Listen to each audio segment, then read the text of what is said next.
warahmatullahi wabarakatuh. Alhamdulillahirabbil alamin. Wassalatu wassalamu ala asrofil anbiya'i wal mursalin wa ala alihi wa sahbihi ajmain. Ibu-ibu yang dirahmati Allah, pada kesempatan ini mari kita panjatkan puji syukur kehadirat Allah Subhanahu wa taala yang telah memberi kita berbagai macam kenikmatan, di antaranya nikmat iman dan Islam, nikmat umur yang diberkahi dengan kesehatan, sehingga pada pagi hari ini kita dapat bersilaturahim dan sekaligus berolahraga ria.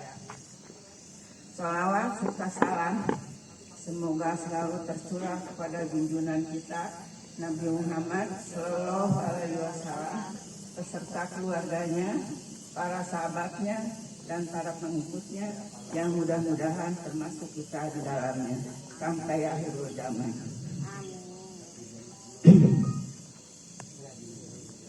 Ibu-ibu dan bapak-bapak rahimakumullah, pada kesempatan ini sebetulnya saya merasa ikut berhadapan dengan bapak-bapak dan ibu-ibu yang sudah lebih luas pengalamannya, tetapi akan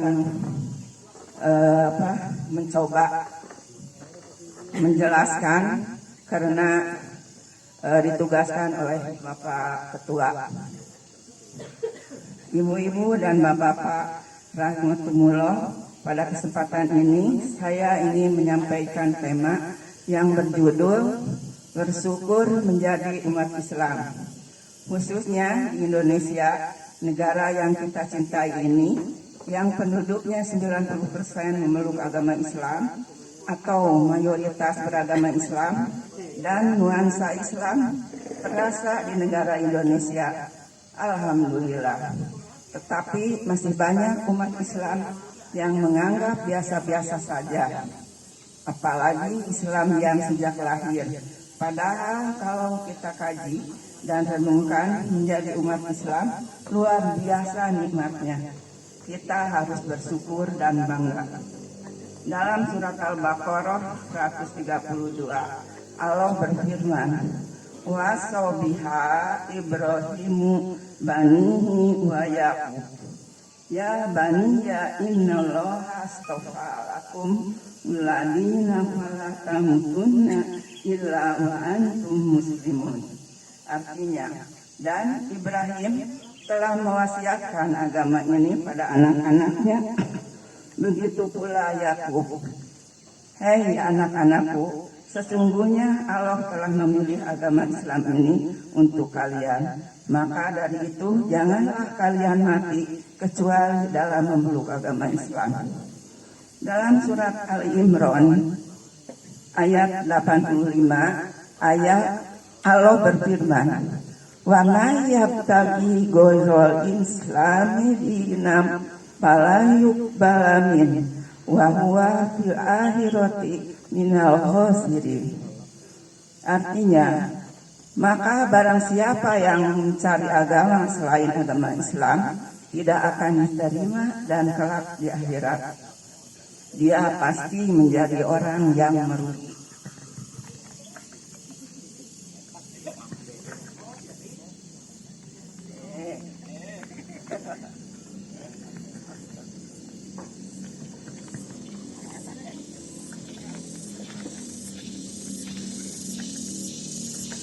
Apabila kita ditempatkan di tanah Indonesia yang kaya raya, subur dan makmur, orang bilang tanah kita tanah surga. Tongkat, kayu, dan batu jadi tanaman. Bukan lautan, tapi kolam susu. Ikan dan udang pada bermunculan di depan kita hanya dengan kaya dan jala. Subhanallah.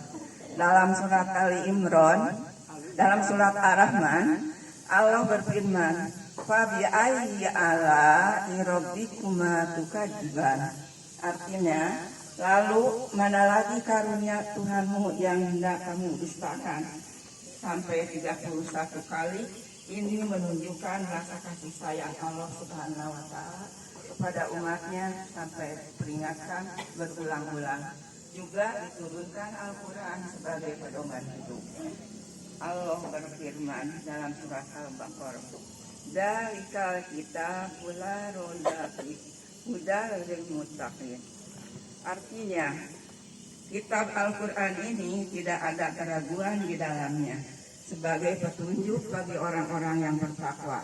Diturunkan nabi-nabi untuk contoh kita dan membimbing selain jadi tauladan, karena Allah Subhanahu wa Ta'ala ingin umatnya nanti kembali dalam keadaan fitrah seperti waktu dilahirkan.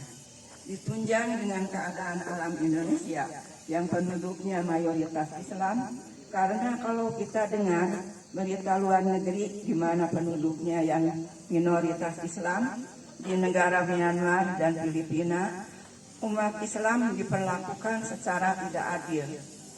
Tapi karena di Indonesia yang tanahnya subur dan penduduknya mayoritas Islam, masih banyak kemiskinan, belum bisa mewujudkan apa yang ada dalam Undang-Undang Dasar 45 Pasal 33 ayat 3 yang berbunyi, "Bumi dan air dan kekayaan alam yang terkandung di dalamnya dikuasai oleh negara dan dipergunakan untuk sebesar-besarnya kemakmuran rakyat."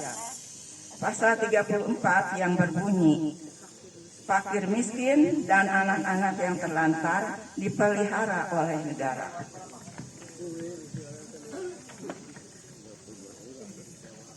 Dalam surat Ali Imran 91, Allah berfirman, "Innaladina kafaru wa matu wa hum kufarun falai bala min ahadihim mil ardi dahabau walawit tadabi ulaika lahum adabun alimu wa ma lahum minasirin."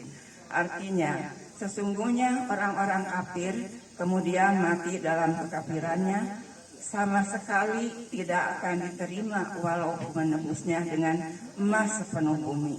Bagi mereka adalah siksaan yang amat pedih dan tidak ada yang mampu menolong. Dalam surat Al-Baqarah 131, Allah berfirman, "Idza qala lahu rabbuhu aslim qala aslamtu li rabbil alamin." Artinya, ketika Tuhan yang berfirman kepadanya, "Islamlah," Ibrahim menjawab, "Aku telah berserah diri kepada Tuhan semesta alam." Dan kita sangat bersyukur hidup di negara Indonesia yang merdeka, bisa menjalankan ibadah kita tanpa kesulitan dan bisa mencari nafkah dengan tenang. Walau sampai saat ini negara kita belum bisa mencapai masyarakat adil dan makmur yang sesuai rakyat Indonesia cita-citakan. Marilah kita doakan agar pemimpin-pemimpin kita bisa amanah dan soleh-solehah, begitu pula yang jadi rakyat. Itulah cara kita bersyukur. Semoga Allah Subhanahu wa Ta'ala selalu memberi petunjuk dan melindungi seluruh bangsa Indonesia yang mayoritas beragama Islam. Amin. Wabillahi taufiq wal hidayah. Wassalamualaikum warahmatullahi wabarakatuh. Bu Aceh, siapa Mah Dedeh we.